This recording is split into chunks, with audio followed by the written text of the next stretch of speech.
Hola y'all! So this is a video that's coming out in the middle of the week. I don't post videos in the middle of the week. Well, all that's about to change. So I am gonna start posting videos twice a week because now that I've got a hang of this, I feel like twice a week is actually a good amount for me. So you'll see me post videos every Sunday and every Wednesday, maybe even more, who knows? This video today is going to be an unhaul and my May TBR. The way that I unhaul books is any book that I score 2 stars or below on Goodreads, I unhaul them. The main reason I do this is because I only have this one bookcase behind me and I don't have the space to hold on to all of these different books that I don't necessarily like. So that's what I'm gonna do today. I'm gonna unhaul some of these books, I'll talk about why I'm unhauling them, and then we'll get into my May TBR. Okay, let's jump into it.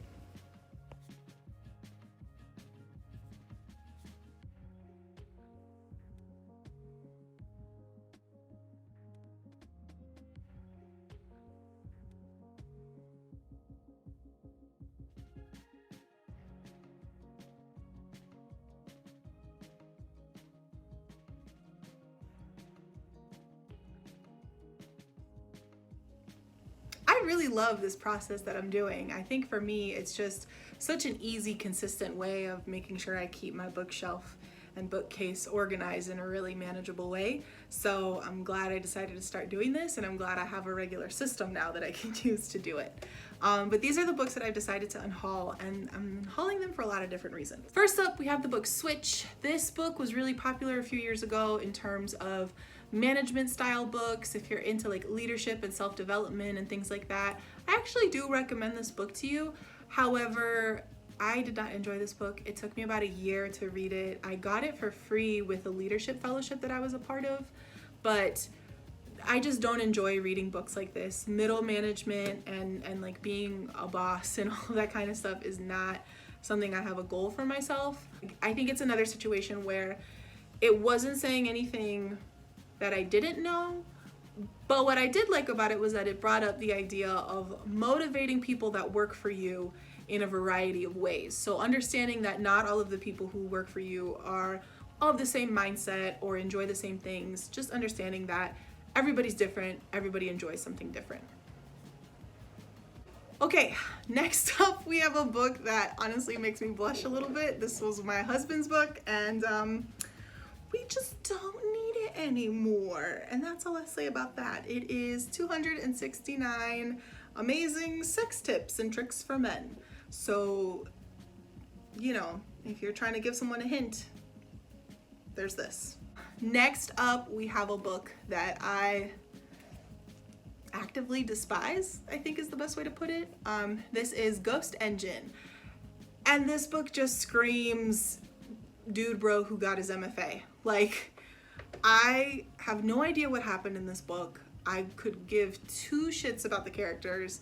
It's one of those things where it's like, it's a collection of short stories, but there's one main narrator throughout the short stories.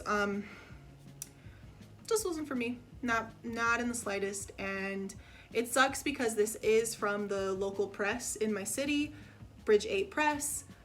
A lot of other people who've read it seem to have liked it. It has pretty good reviews on Goodreads, but I don't know if that's a case where a lot of the author's friends bought the book or something. I don't know. All I know is that I did not enjoy this at all, and I'm happy to be rid of it. Okay, next up, Trouble in Mind. I talked about this in my April wrap-up, so if you want to hear more, you can go ahead and check out that video. I'll link it at the end of the video. No thanks, not for me. Just a reminder of why I don't like literary fiction. The next book I am getting rid of, unhauling, is another one of my husband's books, The Art of Seduction. I mean, I guess these books worked because my husband got me, so, you know, there's that, but I don't think we really need these kinds of books anymore, so bye. I will say though, this cover's kind of cute. Like, I like this black and pink, but it's very suggestive, if you will, and like not even in a subtle way. So you know what you're getting with this book. You know what? 2 for 1 special. Let me know. DM your girl. I got you. All right, the last book that I am getting rid of this month is Poor Unfortunate Soul. This is part of the, I think this is a, oh no, this is a Scholastic book. So this is part of their series where they took all of the like famous Disney villains, like the Queen from Snow White, and I think it was someone from Beauty and the Beast. This is the third book in the trilogy. I have no idea how I got this book, but I read it. It was cute and all. I think if I was a kid, I would really enjoy it, but I don't care for it now. And since it's the third book, it's not something that I would want to keep for my own kids.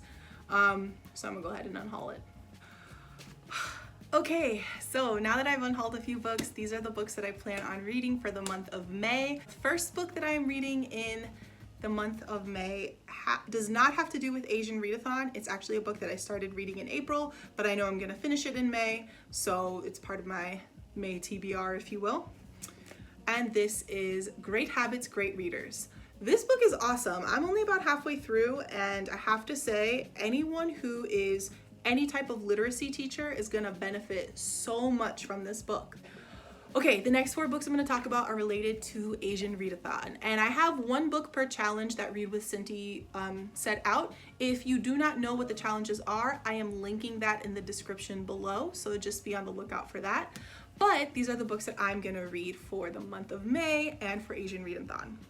The first book is called The Rose and the Crane by Clint Doman. This is a book that I've had on my shelf for I think 2 years. So what happened was I went to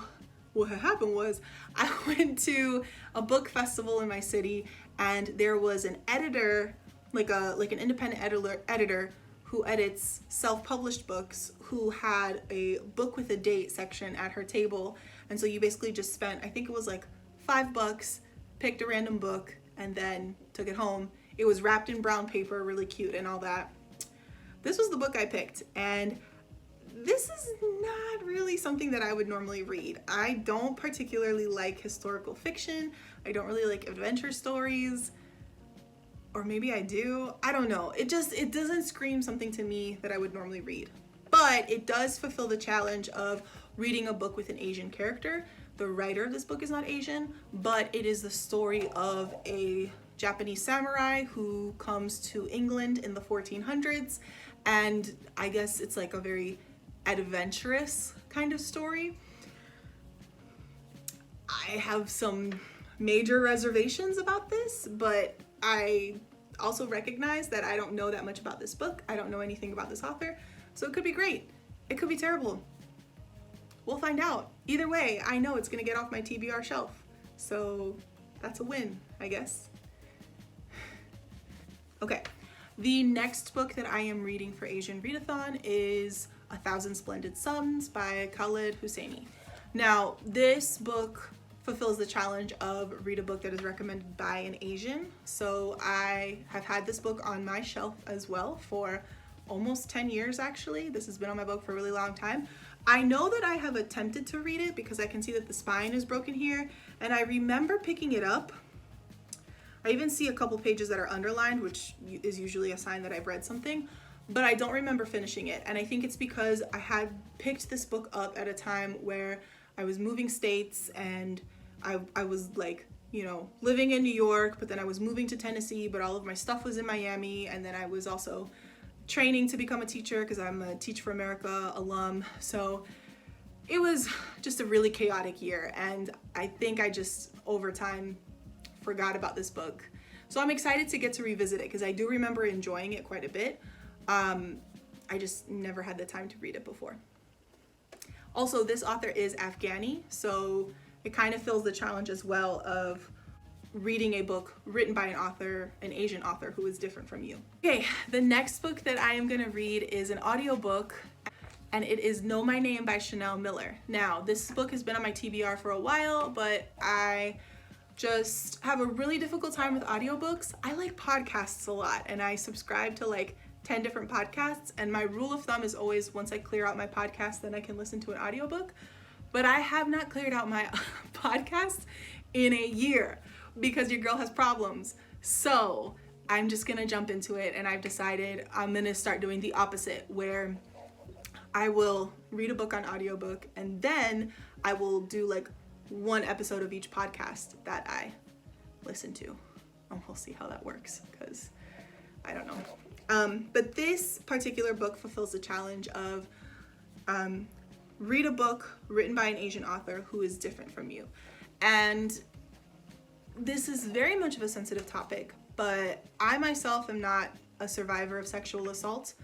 And so reading this book, I know that she talks about her case. And for those of you who don't know, she was the girl that was attacked by Brock Turner and raped by Brock Turner very brutally. And then he only got a 6-month sentence. And so that is an experience that I've never had in my life, and I would not wish on anybody that I know. So I know that that is something that will probably be challenging for me, but I think it's also helpful to, you know, read perspectives of really traumatic events, because it helps you understand how our society functions a little bit more. And I know that there's a lot more to her than just that case. And so I'd like to see what her life is like outside of that situation in particular. The last book that I am going to read for Asian Readathon is Dear Girls by Ali Wong. So I love Ali Wong, and this fulfills the challenge of read a book written by an Asian who you can relate to. I can relate a lot to Ali Wong. We are both mothers, we are both writers, we are both the children of immigrants, and so I think I actually have a lot in common with her. Both of her stand-up specials I loved. I think they're really funny, and she's just like way out there, which I appreciate. So I think that'll be a nice way to end the month. All right, so that's pretty much it from me for this video. If you like what you see, go ahead and hit like and subscribe. And if you want to follow me on a more regular basis, go ahead and follow me on Instagram at Shellyflowers. You can also find me on Tumblr at Shellyflowers and on Goodreads at Shellyflowers. I'm so glad I got that name early. And if you have an unhaul process that you'd like to share with me, go ahead and share it down below. My process might be really intense for a lot of people on BookTube, but it works for me. So I'd love to hear what you all do for your unhauling. And also I'd love to hear, what are you reading for Asian Readathon? I have my 4 books set for the month, but I'm always down for more recommendations, and I don't necessarily only read Asian books in May. So it might be something to pick up in the coming months. All right, y'all, I hope you have a wonderful week, and I will see you again on Sunday. Ciao.